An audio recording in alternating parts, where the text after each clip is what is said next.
Capítulo 8. La jerga cientifista.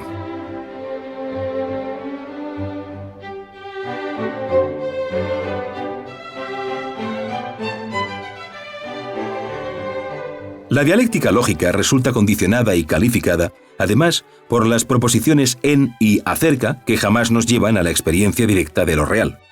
Los fenómenos de la naturaleza distan mucho de ser como los científicos los ven.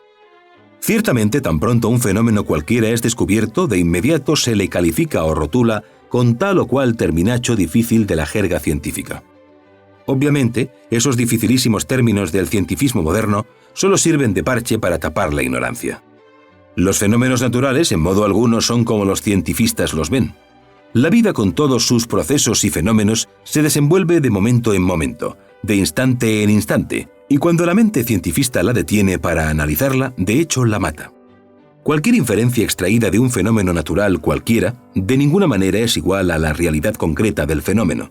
Desgraciadamente, la mente del científico, alucinada por sus propias teorías, cree firmemente en el realismo de sus inferencias. El intelecto alucinado no solamente ve en los fenómenos el reflejo de sus propios conceptos, sino además, y lo que es peor, quiere en forma dictatorial hacer que los fenómenos resulten exactos y absolutamente iguales a todos esos conceptos que se llevan en el intelecto. El fenómeno de la alucinación intelectual es fascinante. Ninguno de esos tontos científicos ultramodernos admitiría la realidad de su propia alucinación. Ciertamente, los sabiondos de estos tiempos en modo alguno admitirían que se les calificase de alucinados. La fuerza de la autosugestión les ha hecho creer en la realidad de todos esos conceptos de la jerga cientifista. Obviamente, la mente alucinada presume de omnisciente y en forma dictatorial quiere que todos los procesos de la naturaleza marchen por los carriles de sus sabiondeces. No bien ha aparecido un fenómeno nuevo, se le clasifica, se le rotula y se le pone en tal o cual lugar como si en verdad se le hubiese comprendido. Son millares los términos que se han inventado para rotular fenómenos, mas nada saben los pseudosapientes sobre la realidad de aquellos. Como ejemplo vívido de todo lo que en este capítulo estamos afirmando, citaremos el cuerpo humano. En nombre de la verdad, podemos afirmar en forma enfática que este cuerpo físico es absolutamente desconocido para los científicos modernos. Una afirmación de esta clase podría parecer como muy insolente ante los pontífices del cientifismo moderno. Incuestionablemente merecemos de ellos la excomunión. Sin embargo, tenemos bases muy sólidas para hacer tan tremenda afirmación. Desgraciadamente, las mentes alucinadas están tan convencidas de su pseudosapiencia que ni remotamente podrían aceptar el crudo realismo de su ignorancia. Si les dijésemos a los jerarcas del cientifismo moderno que el conde Cagliostro, interesantísimo personaje de los siglos XVI, XVII y XVIII, todavía vive en pleno siglo XX, si les dijésemos que el insigne Paracelso, insigne facultativo de la Edad Media, aún existe todavía, podéis estar seguros de que los jerarcas del cientifismo actual se reirían de nosotros y jamás aceptarían nuestras afirmaciones. Sin embargo, es así.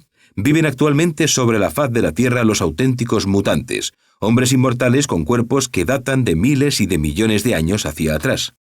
El autor de esta obra conoce a los mutantes, empero no ignora el escepticismo moderno, la alucinación de los cientifistas y el estado de la ignorancia de los sabiondos. Por todo esto, en modo alguno caeríamos en la ilusión de creer que los fanáticos de la jerga científica aceptasen la realidad de nuestras insólitas declaraciones. El cuerpo de cualquier mutante es un franco desafío a la jerga científica de estos tiempos. El cuerpo de cualquier mutante puede cambiar de figura y retornar luego a su estado normal sin recibir daño alguno. El cuerpo de cualquier mutante puede penetrar instantáneamente en la cuarta vertical y hasta asumir cualquier forma vegetal o animal y retornar posteriormente a su estado normal sin recibir perjuicio alguno. El cuerpo de cualquier mutante desafía violentamente a viejos textos de anatomía oficial. Desgraciadamente, ninguna de estas declaraciones podría convencer a los alucinados de la jerga cientifista. Esos señores, sentados sobre sus solios pontificios, incuestionablemente nos mirarán con desdén, tal vez con ira y posiblemente hasta con un poco de piedad. Empero la verdad es lo que es, y la realidad de los mutantes es un franco desafío a toda teoría ultramoderna. El autor de la obra conoce a los mutantes, pero no espera que nadie le crea. Cada órgano del cuerpo humano está controlado por leyes y fuerzas que ni remotamente conocen los alucinados de la jerga cientifista. Los elementos de la naturaleza son en sí mismos desconocidos para la ciencia oficial. Las mejores fórmulas químicas están incompletas. H2O, 2 átomos de hidrógeno y 1 de oxígeno para formar agua, resulta algo empírico.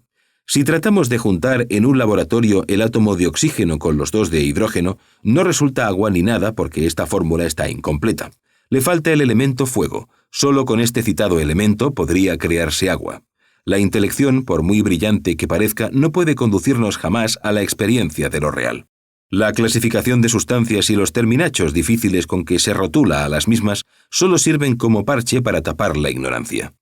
Eso de querer el intelecto que tal o cual sustancia posea determinado nombre y características resulta absurdo e insoportable. ¿Por qué el intelecto presume de omnisciente? ¿Por qué se alucina creyendo que las sustancias y fenómenos son como él cree que son? ¿Por qué quiere la intelección que la naturaleza sea una réplica perfecta de todas sus teorías, conceptos, opiniones, dogmas, preconceptos, prejuicios? En realidad, los fenómenos naturales no son como se cree que son, y las sustancias y fuerzas de la naturaleza de ninguna manera son como el intelecto piensa que son. La conciencia despierta no es la mente, ni la memoria, ni nada semejante.